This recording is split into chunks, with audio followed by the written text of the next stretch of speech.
오늘은 유다의 20번째 마지막 왕 시드기야에 대해서 생각하면서 교훈을 좀 받을까 합니다. 제일 먼저 생각할 것은 이름입니다. 이름. 시드기야라는 이름의 뜻은 하나님은 의롭다, 정의롭다 그 뜻입니다. 근데 원래 본명은 시드기야가 아니었어요. 본명은 뭐냐? 마따니아입니다. 그래서 마따니아라는 뜻은 하나님의 선물이라는 뜻이에요. 그러니까 이제 하나님의 선물이 이름이 바뀌어서 하나님의 의로우시다, 정의로우시다 그걸로 이름을 바뀐 거예요. 근데 재밌는 거는 이 이름을 바꾼 사람이 누구냐? 이방 나라 바벨론 왕 느부갓네살 왕이에요. 그래서 느부갓네살이 쳐들어와 가지고 여호야긴 왕을 폐위시키고 그리고 자기를 마따니아를 시드기야라는 이름으로 바꿨어요. 근데 그 바꾼 게 뭐냐? 여호와는 정의롭다, 여호와는 의롭다라는 이름으로 바꾼 거예요. 그러니까 이제 우리는 생각해 볼 걸, 아니 이방인이 그것도 바벨론 왕 느부갓네살이 이름을 바꿨는데 어떻게 하나님은 의로우시다, 정의롭다 이런 것으로 이름을 바꿨을까 하는 것을 우리가 생각을 해야 성경의 본문을 이제 풀어가는 과정이 되는 겁니다. 한국 역사에서 우리나라 고려 시대를 보면 고려 왕의 이름에는 충자가 붙습니다. 충렬왕 이렇게 해서 충자가 붙죠. 그 이유는 고려가 한반도를 다스릴 때 중국의 몽고인 원나라가 중국을 통치하면서 일본을 정복하기 위해서 우리나라를 고려를 원나라가 이용하기 시작하죠. 그래서 고려를 압박해서 조공을 받고 그 다음에 일본 정벌에 고려를 쓰려고 애를 씁니다. 그래서 원나라는 고려의 왕들을 원나라 공주와 결혼을 시켜서 공주에게서 낳은 제자는 반드시 원나라로 데려가죠. 그래서 원나라에서 왕위를 준 다음에 그 다음에 왕권을 행사하게 하여, 그러면서도 모든 왕에게 무슨 자를 붙였냐? 충자를 붙였죠. 그래서 어디에 충성하느냐? 원나라에 충성하라. 너희는 우리의 자식이다. 그래서 고려는 자식 되고 원나라는 아버지 되는, 그래서 충자를 썼단 말이야. 이런 방식으로 바벨론이 이스라엘 유다를 다스리려면 그런 방법을 써야 되는 거예요. 근데 이름을 뭐라고 줬느냐? 여호와는 정의로우시다 라는 이름으로 했단 말이에요. 그러니까 이제 우리는 왜 이런 이름이 필요했을까 하는 생각을 하게 되죠. 이거는 바벨론의 정책을 우리가 알 수 있는 겁니다. 바벨론의 정책이 뭐냐? 포용 정책의 일환일 수 있다는 거죠. 그래서 그 나라의 왕을 지을 때 원나라처럼 고려의 이름을 그렇게, 고려 왕의 이름을 그렇게 짓지 않고 그 나라의 포용 정책을 펴서 그 나라의 이름에 맞게 져줬을 가능성이 있죠. 그래서 실제 제국의 미래라는 책을 쓴 에이미 추아라는 사람의 학자의 견해에 의하면 바벨론이 이런 포용 정책을 써서 고대의 제국 중에서 가장 문명의 극치를 이룬 나라가 어디냐? 그것이 바벨론이라는 거예요. 그래서 바벨론이 그 나라의 이름에 맞게 저주 포용 정책의 일환으로 그렇게 했을 거라는 관점이 있죠. 또 다른 관점은 이거예요. 그런데 왜 하필 이름이 시드기야냐는 거예요. 다른 이름도 많잖아요. 왜 시드기야라는 이름, 여호와는 의로우시다라는 이름을 꼭 이 마따니아에게 줘줬느냐 하는 관점이죠. 예레미야 23장에 보면요, 메시아가 오시는데 그 메시아의 이름이 나와요. 그래서 23장 5절에 보면 이렇게 하나님 말씀하셔요. 여호와가 다시 말씀하신다. 때가 되면 내가 다윗의 후손 가운데서 의로운 자를 일으킬 것이다. 그러니까 다윗의 후손 가운데서 의로운 자를 일으킨다. 이게 시드기야하고 연결이 있는 거예요. 그 다음에 뭐라고 얘기하냐면 그가 왕이 되어 지혜롭게 다스리고 세상을 공정하고 옳은 일을 행할 것이다. 그때 유다는 구원을 얻고 이스라엘은 안전하게 살 것이며 그의 이름을 여호와 우리 의라 할 것이다. 그 의라는 말이 다 무슨 뜻이냐? 시드기야라는 뜻이에요. 그러니까 메시아가 오면 메시아의 이름에 포함된 단어가 뭐냐? 시드기야라는 단어예요. 그래서 메시아가 의를 행하고 유다와 예루살렘에 평안을 가져다 줄 메시아가 시드기야라는 이름과 깊은 관계가 있다는 겁니다. 그래서 이걸 뒤집어 생각해 보면 바벨론 왕 느부갓네살이 시드기야의 이름을 지면서 이 사람이 시드기야다 하고 이름을 굳이 시드기야로 붙인 이유가 뭐냐면 봐라, 이 사람이 메시아냐 그거예요. 너희가 그렇게 기다리던 메시아, 그렇게 기다리는 메시아, 의를 행하고 공의를 주고 그리고 나라를 평안케 할 시드기야라는 이름을 가진 이 왕을 한번 봐라. 이게 진짜 너희가 기다리는 메시아냐 하는 조롱의 의미일 수가 있죠. 그런 관점에서 바벨론 왕은 진짜 메시아는 누구냐? 너희에게 평안을 갖다 주고 너희에게 의를 행할 진짜 메시아는 시드기야가 아니라 사실은 바벨론 왕 나다. 이것이 시드기야라는 이름을 붙인 바벨론 왕의 의미일 수 있다는 거죠. 그런 시드기야가 나이 21살의 왕이 돼서 11년간 통치했다고 나옵니다. 그래서 바벨론이 시드기야를 마따니아를 이름을 바꿔서 시드기야로 왕을 삼았을 그 당시는 시드기야가 친바벨론 정책을 피고 있었단 말이에요. 그래서 시드기야를 왕으로 세울 때는 이 사람이 배반하지 않고 바벨론을 섬길 거라고 생각해서 시드기야를 왕으로 삼은 거예요. 그런데 시드기야가 24장 20절에 보면 바벨론 왕을 배반했다 그랬어요. 그 부분 한번 살펴보죠. 20절입니다. 여호와께서 예루살렘과 유다를 진노하심이 그들을 그 앞에서 쫓아내실 때까지 이르렀더라. 그리고 점 찍고 그 다음에 뭐랬어요? 시드기야가 바벨론 왕을 배반하더라. 그러니까 여호와가 이스라엘과 유다를 진노하심으로 그들을 무너뜨리기 위한 방법이 뭐였느냐? 시드기야가 바벨론을 배반했다는, 그 두 개가 같이 맞물렸단 말이에요. 그러니까 예레미야서하고 비교해서 보면은 시드기야는 바벨론에게 항복하라는 예레미야의 메시지를 끝까지 거절해요. 심지어는 예레미야가 감옥에 있을 때 예레미야를 불러서 너하고 나하고만 얘기하자. 정말 하나님이 바벨론에게 항복하라고 그랬는지 마지막 하나님의 메시지를 다시 받아봐라. 내가 그러면 그 메시지대로 하겠다. 그렇게 약속하고도 하나님의 말씀이 예레미야에게 임해서 바벨론에 항복해라 그랬는데도 시드기야가 그걸 듣지 않아요. 그래서 시드기야가 바벨론을 대항하기로 시작한 것과 유다와 이스라엘이 멸망하는 것이 서로 맞물려서 역사에서 같이 지나가고 있다는 거죠. 그러면서 저자는 이 예루살렘이 망해가는 과정에서 특별히 25장에 들어서면서 예루살렘의 멸망과 함께 시드기야의 멸망에 초점을 둬요. 근데 이 기록이 우리에게 두 가지 면에서 정말 놀랍게 해줘요. 하나가 뭐냐면 첫째는 잔인하다는 거예요. 또 하나는 뭐냐? 너무 자세하다는 거예요. 시드기야가 어떻게 망했는가? 어떻게 죽음에 이르게 되는가? 그 과정을 다른 어떤 왕의 죽음보다도 상세하게 기록해요.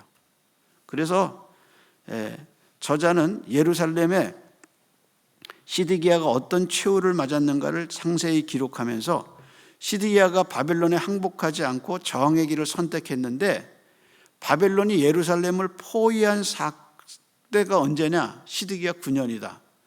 근데 완전히 무너진 것은 언제냐? 11년이다. 그러니까 2년간 저항을 했다는 거야. 근데 바벨론같이 강력한 군대가 왔는데 얼마나 오랫동안 저항했냐면 2년을 저항했다요. 한번 바벨론 군대를 표현한 저자의 관점을 한번 보십시다. 5장 1절입니다. 뭐라고 얘기했나 보세요. 시드기야 9년 열째 달에 열째 달 10일에 바벨론 왕 느부갓네살의 그 다음 말이 뭐죠? 그렇죠. 그냥 군대가 아니라 그의 모든 군대를 거느리고 왔다. 그러니까 예루살렘을 무너뜨리기 위해서 강대국이 바벨론이 그의 모든 화력 부대를 다 가지고 쳐들어와요. 그래서 싼 공격을 어떻게 했나 보세요. 그 성에 대하여 진을 치고 주위에 뭐를 썼어요? 그렇죠. 토성을 싸서 예루살렘 성보다 더 높은 성벽을 쌓은 거예요. 근데 여러분, 예루살렘은 산 위에 있어요. 거기다가 토성을 쌓으려면 그 높이보다 더 쌓는 게 얼마나 시간을 많이 걸리겠어요. 그런데 그 토성을 쌓았어요. 그 다음에 어떻게 했나 보세요. 2절에 보면 그 성이 시드기야 왕 몇 년이요? 11년까지 포위되었더라. 그러니까 바벨론에 엄청난 군대가 와서 성 안에 들어가는 모든 물자를 들어가지 못하게 하고 성 안에 있는 모든 사람이 한 번도 빠져나오지 못하게 완전히 포위시킨 다음에 토성을 싸서 전쟁을 했는데 얼마나 걸렸냐? 2년이 걸린 거예요. 그러니 여러분, 이게 얼마나 심각한 저항이었는가를 생각해야 돼요. 시드기야와 유다 백성이 죽기를 각오하고 2년을 싸운 거예요. 물자도 안 들어와, 물자를 밖으로 내보내지도 못해. 완전히 죽음을 각오하고 2년을 싸운 거예요. 이게 유대인의 저항 정신이에요. 그래서 나중에 예수님 죽고 나서 AD 70년에 티토스 장군이 로마군을 데리고 왔을 때도 이렇게 시드기야처럼 저항한 거예요. 그래서 나중에 어떻게 됐냐? 정말 처참하게 보복해요. 로마 군대가.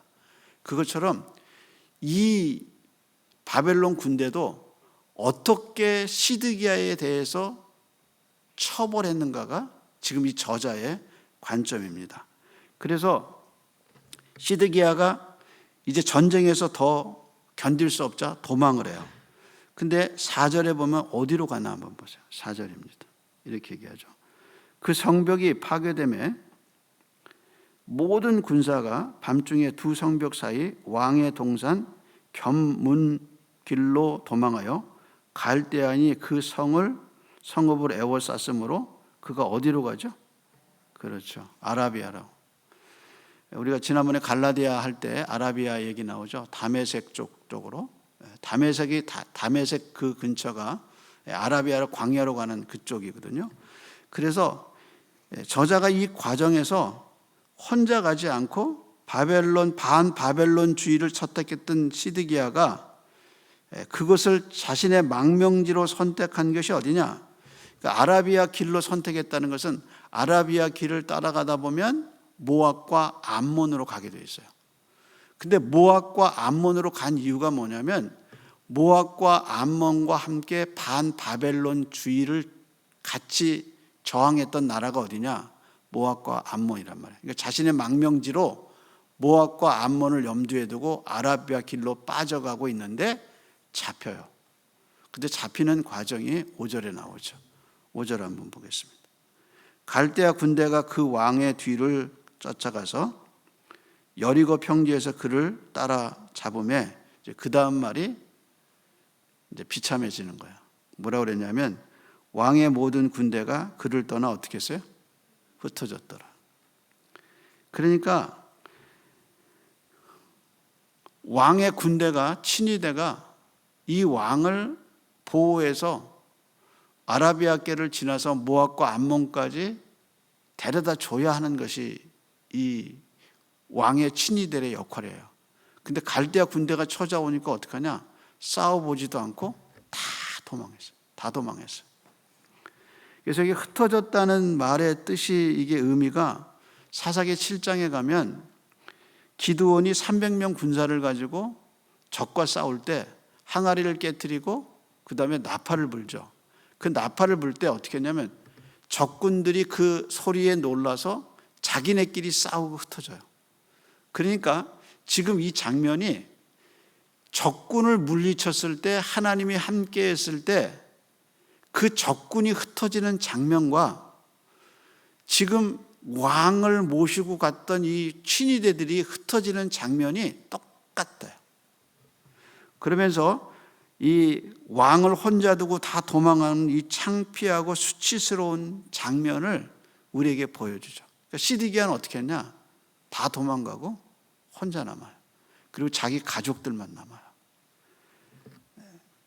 그것이 이제 이 시드기야가 어떻게 혼자 되는가 하는 과정을 자세히 기록했어요. 또 하나 우리가 놀라는 것은 잔인함이에요. 시드기야를 적이 어떻게 처리했는가를 보면서 우리는 그 잔인함에 놀라게 돼요. 우선 그의 자식들을 데려다 놓고 하나하나 그 앞에서 죽여요. 그리고 그 자식이 죽는 장면을 다 보게 한 다음에 어떻게 했냐? 두 눈을 뽑아버리죠. 우리가 눈 뽑힌 얘기할 때 꼭 생각나는 사람이 누구죠? 삼손이죠. 삼손이 두 눈을 뽑히죠. 그러면서 삼손의 특성이 뭐냐면 자기 눈에 좋은 대로 하는 것이 삼손의 특징이거든요. 두 눈을 뽑아버려요. 그러면서 시드기야가 이렇게 된 이유가 뭐냐? 예레미야 선지자가 그렇게 바벨론에게 항복하라 그랬는데 항복하지 않고 하나님의 말씀을 어겼기 때문에 이렇게 됐다 하는 것으로 열왕기하가 끝나느냐, 그거예요. 다시 말해서 죄를 지었으니 죄값을 받아야 된다는 율법의 이야기로 열왕기서가 끝나느냐? 아닙니다. 절대로 그렇지 않아요. 열왕기서는 이런 고통을 겪고 철저히 망한 국가의 소망을 얘기해줘요.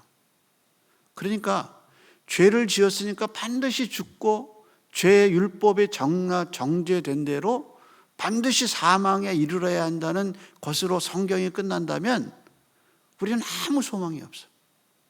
왜냐하면 그 행위대로 다 죽어야 되니까.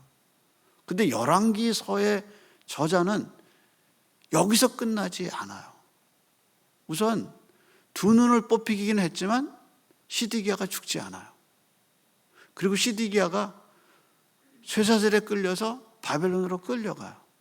그러면서 맨 마지막에 바벨론의 감옥에서 다시 일어나는 왕의 이야기를 우리에게 해주면서 이 무서운 심판 가운데서 생명을 보존하고 국가를 보존하시는 하나님의 소망에 관한 이야기를 우리가 듣게 되는 겁니다. 그래서 이스라엘의 모든 율법의 끝으로 끝나지 않고 율법의 저주가 대거되고 제거되고 복음의 빛이 비춰지면서 완전히 드러난 건 아니에요. 그런데 감옥에서 나오는 이야기를 통해서 복음의 서막처럼 새로운 소망이 조금씩 열리는 이야기로 열왕기서가 끝난다는 겁니다. 따라서 우리는 이 고통의 문제, 왜 하나님이 이스라엘을 이렇게 고통스럽게 하셨냐? 죄를 지었으니까 죽어야 한다는 율법의 정의, 율법의 끝으로 하지 않고 그런데도 그 고통을 통해서 소망을 주시는 하나님의 관점을 우리가 보게 된다는 거죠. 제가 본 영화 중에 섀도우랜드라는 영화가 있습니다. 그 이제 우리말로 하면 그늘진 땅 그런 거죠. 섀도우랜드라는 영화인데 이거는 영국의 변증학자인 C.S. 루이스의 영화 이야기예요. C.S. 루이스가 나이 59세, 60이 다 돼서 조이라는 미국 여자를 만나게 돼요. 그래서 그 여자와 결혼해서 4년간 사는 얘기를 그린 영화입니다. 결혼한 지 4년의 삶을 그렸는데 처음에 루이스는 결혼할 마음이 없었어요. 근데 조이를 만났는데 조이가 이혼하고 런던에 건너와서 사는데 그의 자녀와 조이가 비자가 연장이 안 돼서 영국을 쫓겨나게 생겨요. 그럴 때 이 루이스가 그 조이하고 결혼해줘요. 근데 결혼한 이유가 뭐냐면 그 자녀들에게 시민권을 얻어주고, 그리고 조이가 거기에서 살 수 있도록 기반을 마련하기 위해서 이제 본인의 말로는 테크니컬리, 법률적으로 결혼 관계는 아닌데 결혼을 해줘요. 그래서 그걸 얻게 해줘요. 근데 조이도 시인이고, 조이도 시를 쓰고 소설을 쓰는 사람이고, 루이스는 아주 유명한 변증학자로 이름을 날리고 있었습니다. 근데 그런 조이가 암에 걸려요. 그래서 조이는 암에 걸려서 고통을 겪고 있는 루이스는 조이를 보면서 사랑을 느껴요. 참 재밌죠? 심한 고통을 겪고 있는 그 조이를 보면서 자기가 이 여자를 사랑하고 있다는 것을 뭘 통해서 배우냐? 고통을 통해서 배워요. 여자가 건강하고 여자가 잘 살아갈 때는 사랑을 못 느꼈어요. 근데 여자가 너무 고통을 겪고 있는 걸 보면서 그가 사랑을 깨달아요. 아, 내가 이 여자를 사랑하는구나 하고 병상에서 사랑한다는 걸 알게 돼요. 그래서 병상에 누워있는 조이에게 결혼을 신청해요. 근데 조이가 누워서 자기에게 결혼을 신청하는 루이스에게 한 말이 그 영화에 아주 반전을 일으키는 말이에요. 그 여자가 이렇게 얘기해요. 루이스, 나는 유대인이고 이혼한 여자다. 그리고 애는 둘이나 있고, 그리고 나는 파산해서 돈이 없다. 난 아무것도 가진 게 없다. 근데 당신이 왜 나하고 결혼하려고 그러냐? 그렇게 얘기해요. 근데 그 질문을 받은 루이스가 그 조이를 바라보는 눈빛이 망해가는 이스라엘을 바라보는 하나님의 눈빛 같아요. 말하지 않아요. 왜 내가 너하고 결혼한다, 그 결혼 얘기를 말하지 않아요. 근데 그 루이스의 눈빛에서 그 완전히 브로큰 된 거, 완전히 무너진 그 조이를 바라보는 그 안토니 호킨스 루이스의 눈에는 사랑이 가득 차 있어요. 그래서 나중에 루이스는 이 고통을 통해서 우리가 얻는 것과 우리가 가지고 있는 모든 것이 우리 것이 아님을, 그러니까 나중에 이제 이 부인이 4년 만에 죽어요. 그런데 그 죽고 나서 쓴 책이 뭐냐면 헤아려 본 슬픔이라는 책을 쓰는데, 그게 고통에 관한 책이에요. 근데 그는 고통이 뭐다를 아주 적나라하게 표현하는데, 고통이 뭐냐? 인간은 고통을 겪으면서 자기가 가지고 있는 것이 자기 것이 아닌 것을 알 수 있다. 이건 여태껏 내 것이라고 생각하고 내가 더 가져야 한다는 어떤 그런 자기 중심적으로 살고 있는 자기에게 고통이 찾아오면서 이게 내게 아니었구나, 내가 누리고 있는 것이 내게 아니었구나 하는 자각이 일어나고, 그리고 자기 중심성에서 하나님을 자각하기 시작하게 되는 그 각성제 같고 그 깨우침을 주는 방법이 뭐냐? 그것이 고통이라는 거예요. 그래서 고통을 통해서 자기 여태껏 내가 갖고 있는 건 내 거라고 생각하고 여태껏 나 중심으로 살았던 그가 하나님에 대해서, 하나님의 존재에 대해서, 하나님의 성품에 대해서 생각하게 되는 그 단계가 뭐냐? 그것이 고통이라는 거예요. 그래서 그는 말하기를 고통은 죽어있는 영혼, 잠든 영혼에게 깨우치는 하나님의 스피커다 라고 이야기를 합니다. 여러분, 우리도 고통을 겪어요. 근데 고통을 겪을 때는 나만 아프다고 소리쳐요. 나 죽겠다고 소리쳐요. 그런데 그 고통을 겪고 있는 나를 사랑스러운 눈으로 바라보시고 그 고통을 충분히 인정하고 얼마나 아프다는 걸 아는 나를 바라보시는 하나님의 시선을 느끼게 해요. 그래서 나중에 이렇게 얘기하게 돼요. 하나님, 나 같은 죄인인데 정말 하나님을 아프게 했는데 이렇게 깨어지고 이렇게 부서진 나를 어떻게 하나님 사랑하시는가 하고 하나님의 사랑을 느끼게 되죠. 그래서 조이가 말한 대사처럼 망가진 나를 하나님 왜 이렇게 붙들고 계시는지, 왜 하나님은 나하고 결혼하기 위해서 당신의 자녀를, 당신의 독생자를 나한테 주셨습니까? 그래서 하나님은 고통을 겪고 있는 우리를 붙잡고 이렇게 얘기하죠. 나는 절대로 너를 포기하지 않는다. 나는 절대로 너를 버리지 않는다. 나는 너를 반드시 회복시킬 거다. 이게 지금 무너지고 고통을 겪고 두 눈이 뽑히고 쇠사슬로 끌고 가는 시드기야를 향한 하나님의 사랑. 나는 절대로 너를 버리지 않는다 하고 시드기야를 바라보고 이스라엘 민족을 바라보시는 하나님의 사랑이에요. 그래서 바벨론에서 70년 포로 생활하면서 새로운 이스라엘이 일어나잖아요. 우리는 고통을 겪어요. 고통이 있어요. 부인할 수 없어요. 그런데 그렇게 고통 때문에 깨지고 아무도 돌아보지 않는 나를 하나님은 한 번도 벗어난 적이 없어요. 하나님 언제나 우리를 지켜보셔요. 그리고 약속하셔요. 내가 널 일으킬 거다. 내가 너를 회복시켜 줄 거다. 그게 하나님의 약속이고 선물입니다. 따라서 율법의 저주로 끝나지 않습니다. 복음의 서막으로 시작합니다.